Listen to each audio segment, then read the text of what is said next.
Well, here we go with another lawsuit against the FDA. These lawsuits are very expensive. They're upwards of like $250,000 to file, to follow through with it, the expenses involved, and the appeals. Oh my goodness gracious. I don't understand why they just don't do their PMTAs. This is crazier, crazier, crazier, and then they're going to lose the case anyway. But hey, anyone can file a lawsuit. I think what the Vapor Technology Association, um, what their real fear is that they do not want to lose membership dues. Yes, absolutely, membership dues. That's what they don't want to lose. So they hold another carrot out to their members. So it says United States District Court, Eastern District of Kentucky, Lexington Division, VTA, Vapor Technology Association, and Vapor Stockroom LLC. The plaintiffs versus U.S. Food and Drug Administration, United States Department of Health and Human Services. It's 51 pages long, so we'll just read a little bit to get the gist of it. And then, of course, once again, if when the FDA responds, then I'll do a video of that, things of that nature. So it says a verified complaint, a preliminary injunction requested. So you see a VTA and Vapor Stock Room for the complaint against the United States FDA, and boom, hereby state as follows. Nature of the action. This is an action seeking a declaratory judgment and a preliminary and permanent injunction requiring FDA to A, establish a proposed and final rule governing the submission of pre-market tobacco applications for vapor products pursuant to boom and boom. It's so crazy. Anyway, set a reasonable, non-arbitrary deadline for the filing of PMTAs pursuant to the finalized rule after notice and opportunity for public comment. And refrain from taking enforcement action against any vapor products on the U.S. market as of August 8th, 2016, until the new filing deadline for PMTAs. Holy crap. Refrain from taking enforcement action against any vapor products as of August 8, 2016. This guy's off his rocker. This is going to get thrown out, guys. I don't know if you know that. For one thing, you have to understand, Judge Grimm's order explained very thoroughly to the FDA and the American Academy of Pediatrics. And it was reasonable. The decision was reasonable. Right now, that decision stands. You understand? That stands. By the time a judge rules upon this particular complaint, it'll be well past May 11th, 2020. And then it goes up on appeal, and it's just crazy. This is just insane. According to Judge Grimm's ruling,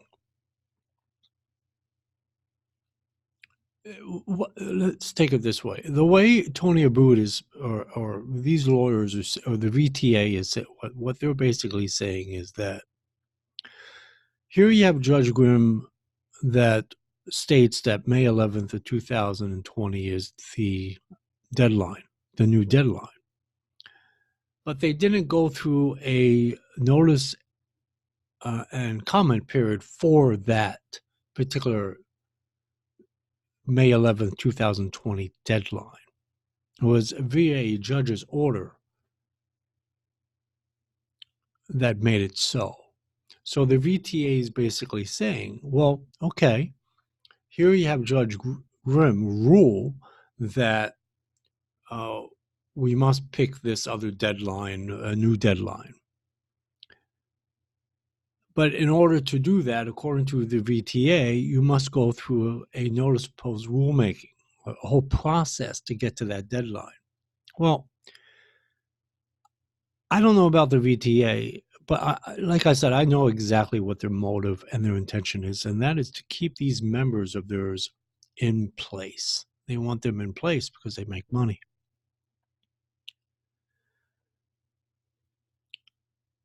The notice and proposed rulemaking for the official deadline of August 8th of 2016, August 8th of 2018, happened back from April 25th, 2014 to May 10th of 2016. So from April 25th, when the notice of proposed rulemaking went into the Federal Register in regards to the FDA final rule in regards to vaping, okay? April 25th, 2014, it went into the Federal Register. The vaping industry, so-called vaping community, or any interested parties had their notice and comment period then from April 25th, 2014, all the way up until those comment period closed, which was sometime, I can't remember exactly, but I think it was sometime toward the latter part of 2015. And then the final rule out of the FDA in regards to vaping came out and went into the Federal Register on May 10th of 2016. The whole notice and comment period was done properly, and therefore the official deadline was August 8th of 2018, which is 2 years after the effective date, which is August 8th of 2016. So the notice and comment period was done properly in order to get that to that official deadline of August 8th of 2018. In this particular situation, because the Scott Gottlieb, former FDA Commissioner Scott Gottlieb, moved that deadline from August 8, 2018 to August 8th of 2022 without notice and comment, then the American Academy of Pediatrics took the FDA to court. They took the FDA to court because they needed to, in order for Gottlieb to have done that, he needed to have notice and comment. He had to do a proposed rule, he had to do notice and comment, and that was it. The irony of it is back in August of 2017, when Gottlieb moved it out to August 8, 2022, the vaping industry, VTA, the rest of them had no problem with that. They completely overlooked the notice and comment whole situation. And this shows you how two-faced and how his words for it, which I'm trying to really refrain from, but his words for it as to how I truly not only feel, but truly know and believe of the VTA. They do not belong in the vaping arena, I guess you could say. They are nothing but money grubbing pieces of you know what. Anyway, so they had no problem when Gottlieb moved that out to August 8th of 2022. Why didn't the VTA make a big deal about that and say, wait, hold it here. You got to go by what the law says. You have to have a notice and comment period there, Gottlieb. But the vaping industry, VTA, the rest of them never did that. Why? Because of their self-centered interests.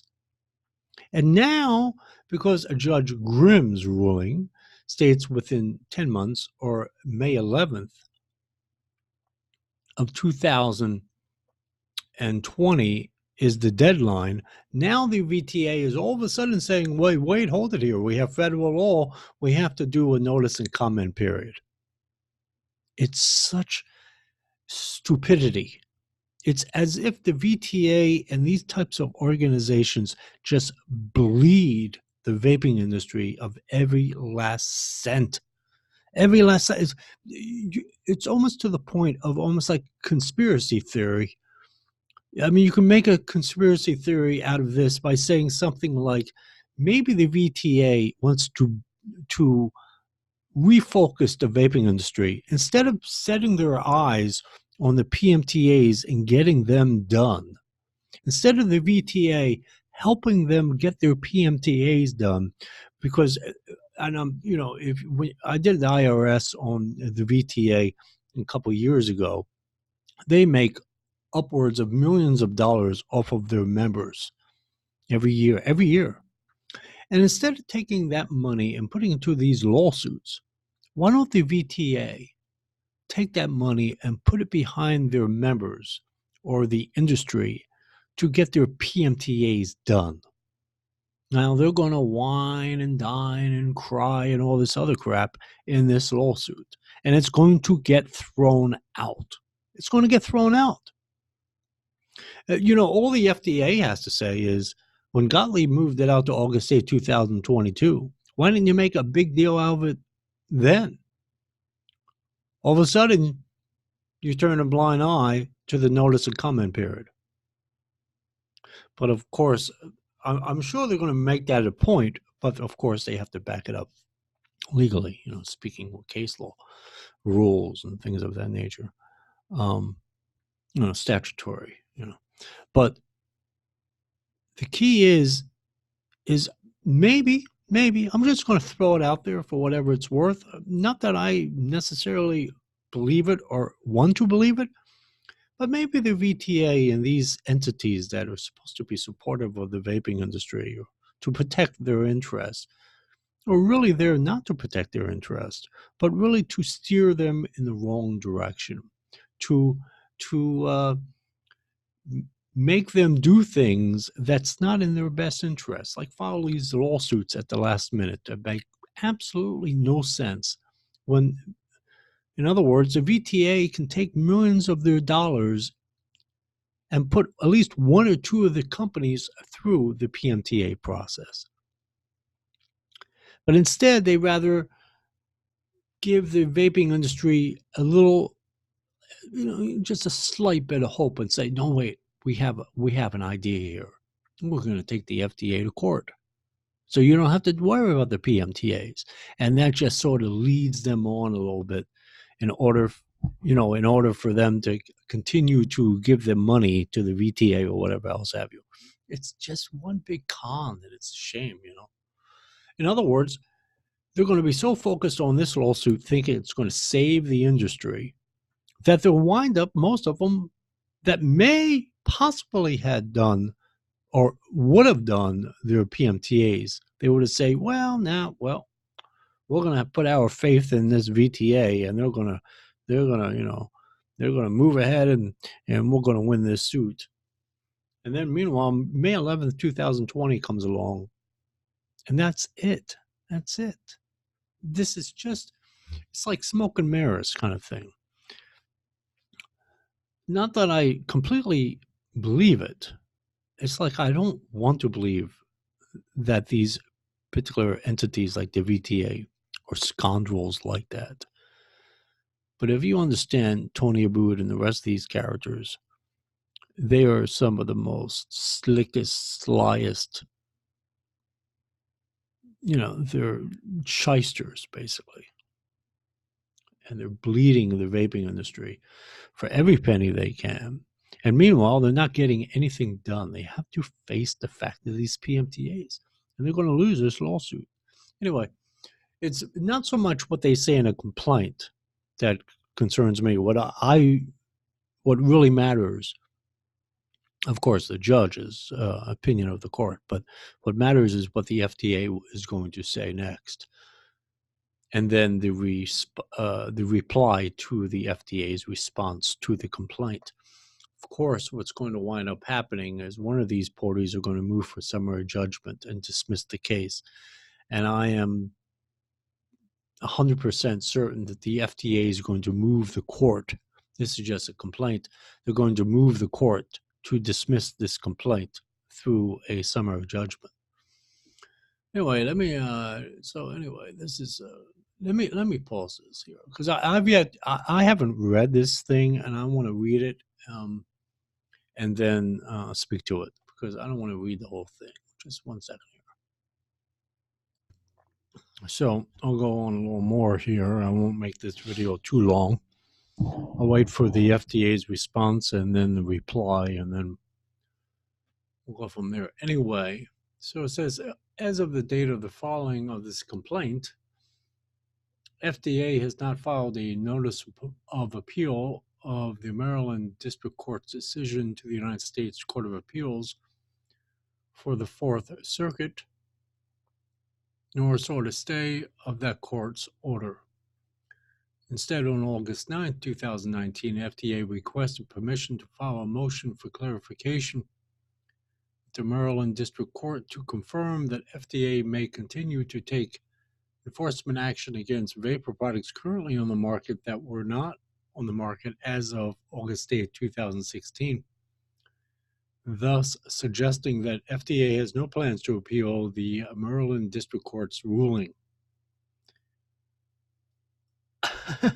That's crazy. I mean, either VTA is really not all there, or I don't know, maybe they hoped a little too much. I told you some time ago that they are not going to appeal. It is August 16, 2019. They're not appealing. It's over. Gone. Bye-byes. They are not going to appeal.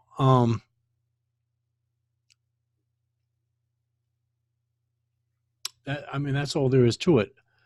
What they're doing right now, though, is they're asking the Maryland District Court if they can enforce against products that have a manufacturer finished product date after August 8, 2016, and not wait until after May 11th of 2020 to enforce. And if the judge okays that, that means the FDA will go after any of the products that have a manufacturer finished product date after August 8, 2016. Now, I just did a video showing that there were 4 companies that the FDA went after. It had strictly to do with like Mighty Vapors and 3 others that strictly had to do with manufacturer finished product dates after August 8, 2016. So apparently the judge approved. I mean, I could look the court documents up, but I could just go by that particular FDA warning letters. Anyway, now, of course, the FDA warning letters are not actual enforcement action, but I might look that up. Let me make a little note, just make sure.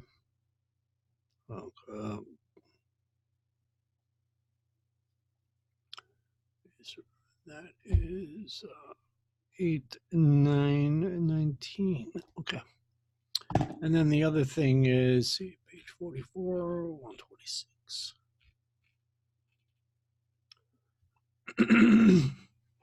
As recently as June of this year, the United States Supreme Court pointedly warned about agency actions that create unfair surprise to regulated parties because of the potential for such actions to disrupt expectations. By proposing an abbreviated 10-month deadline for the filing of PMTAs for newly deemed products, including vapor products, when it had previously established a deadline some 27 months longer, upon which industry stakeholders had relied and still has failed to publish long-promised and necessary rules, setting forth the requirements for the preparation of PMTAs, FDA engaged in an arbitrary and capricious agency action that this court should declare unlawful and pursuant to and set aside. So throughout this particular complaint, what the VTA is saying, because the FDA, they moved the dates around, and they kept on putting things off, and everything is draft guidances and they are not non-binding documents. So it sort of put the entire vaping industry like into a position of, well, you know what's next? I mean, there's no like rules to the road, as they had stated in this complaint. I mean, for instance, a perfect example.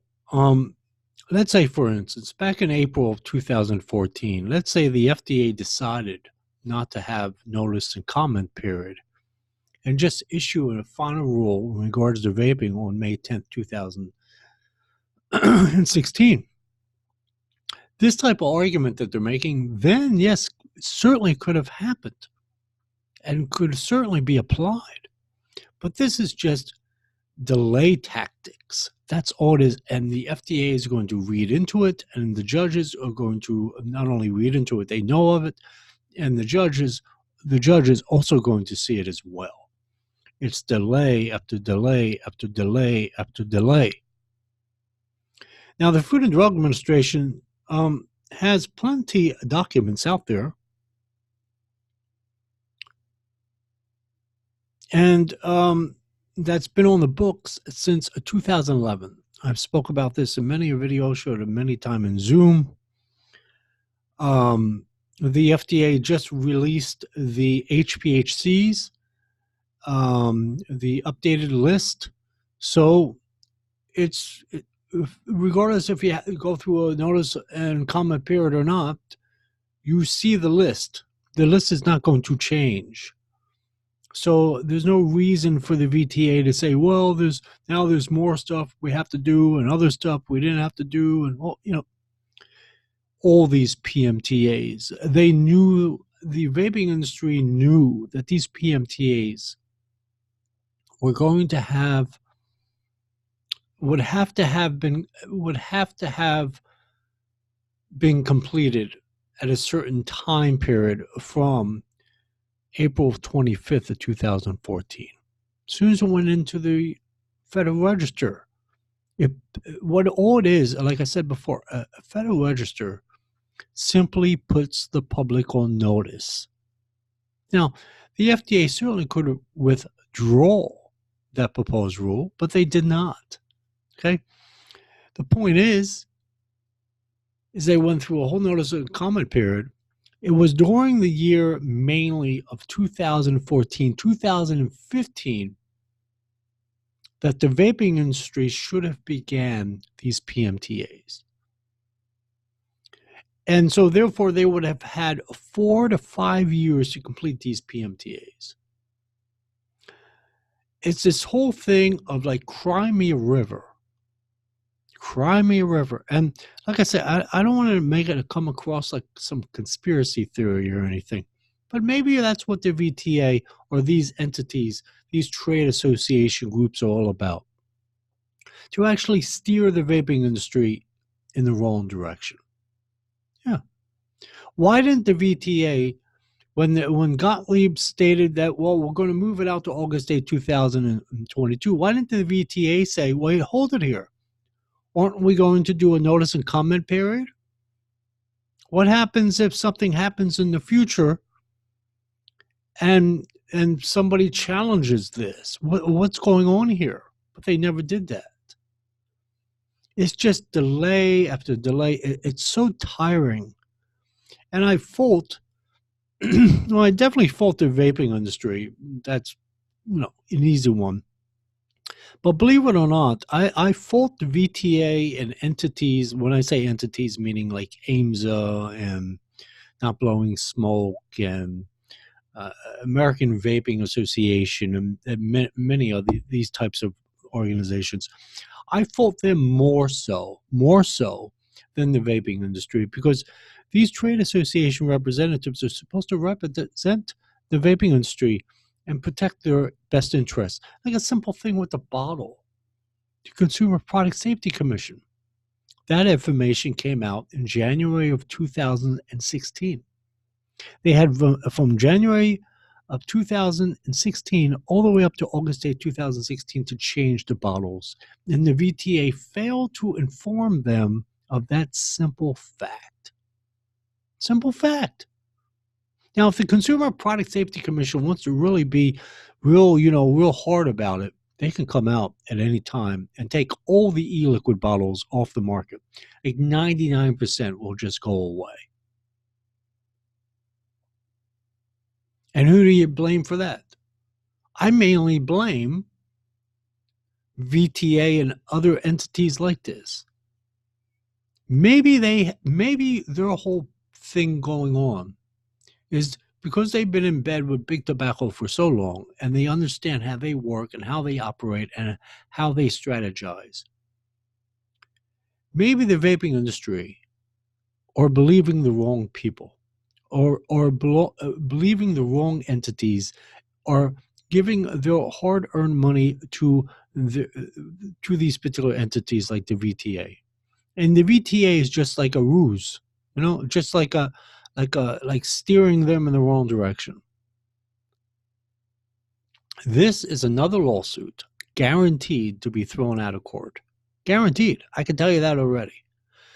No court in any country, for that matter, will believe what the VTA and others are saying. We need more time. We need more time. We need more time. That's all it's really saying. In other words, delay, delay, delay. What's the optimum time? 2035? They do not want to be regulated. The vaping industry does not want to be regulated, let alone the so-called vaping community does not want to be regulated. Judge Grimm finally stated no to the vaping industry. And they don't like that because they've been spoiled for years for getting away with violating federal statute left and right. And this court as well is going to say, no, we had enough. You should have started these PMTAs back in at least 2014 to 2015. There's no reason to play the same song and dance over and over and over and over and over again. These companies need to do the PMTAs. And I realize it's going to put out probably 95 to 99% of the companies will go out of business.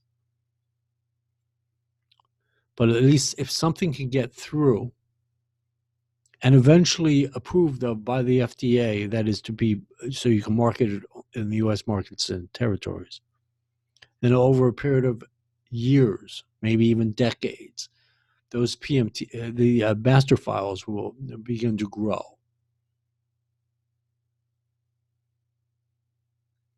And the smokers that are out there, they have IQOS to turn to, they have nicotine replacement therapies to turn to, or whatever else have you, or just try to give up smoking cold turkey or whatever. It's just excuse after excuse after, it's just crazy stuff. See, what happened here was the VTA really thought that the FDA would appeal. But because the FDA would not appeal, and they waited to like the last moment to see if the FDA is going to appeal. And because the FDA did not appeal, the VTA said, well, guess what? Well, I know as a fact that the FDA and the American Academy of Pediatrics are going to fight us if we intervene into this lawsuit and try to appeal it. So let's go to a different court and file our lawsuit against the FDA. Well, the irony of all this is the Food and Drug Administration right now is under a court order. The VTA is making it appear that it's the FDA that is causing this whole situation right now in regards to the May 11th, 2020 deadline. No, it's not the FDA. FDA is off the hook on this one. Absolutely off the hook. They are under a court order to do so. And because it's not appealed by either party, that's it. So by the time they go through this particular VTA complaint, they go through summary judgment. The judge rules on it. Judge rules against the VTA. VTA appeals it. It'll be 2020, probably 2021, 2022, maybe even 2023 by the time a court of appeals rules on it.